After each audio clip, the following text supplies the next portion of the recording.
परिचालना committee सभ्य तथा आमर यही गोरखनाथ विश्वशांति महायज्ञ उपलक्षे आज अक्षय तृतीया ठारू यह आरंभ होची।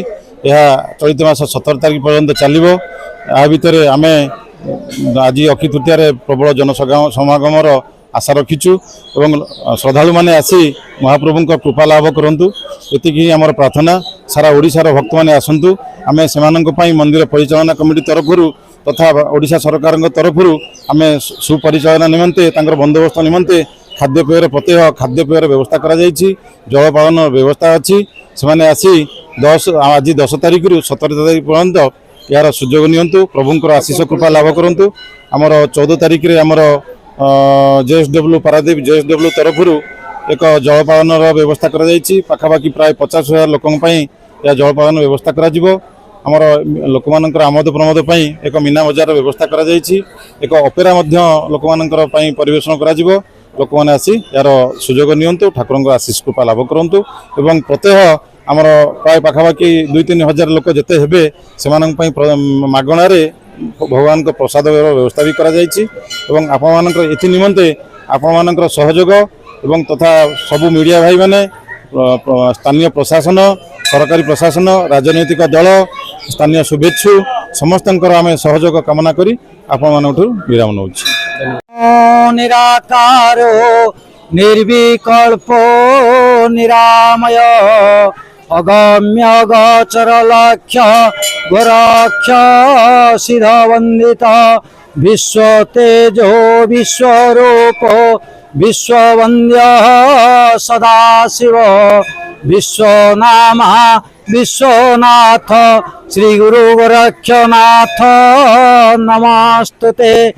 आपण मानकर गणमाध्यम माध्यम सारा ओडिशा कहीं भारतर कोण अनुकोण रे गोरखनाथंकर भक्त माने आपण माध्यम यही विभूति क्षेत्र महात्मा एवं आज पवित्र वैशाख मास अक्षय तृतीया गोरखनाथ विभूति क्षेत्र रे विश्व शांति महायज्ञ अनुष्ठित आज हेब एवं 7:30 रे जलयात्रा आरंभ हेब।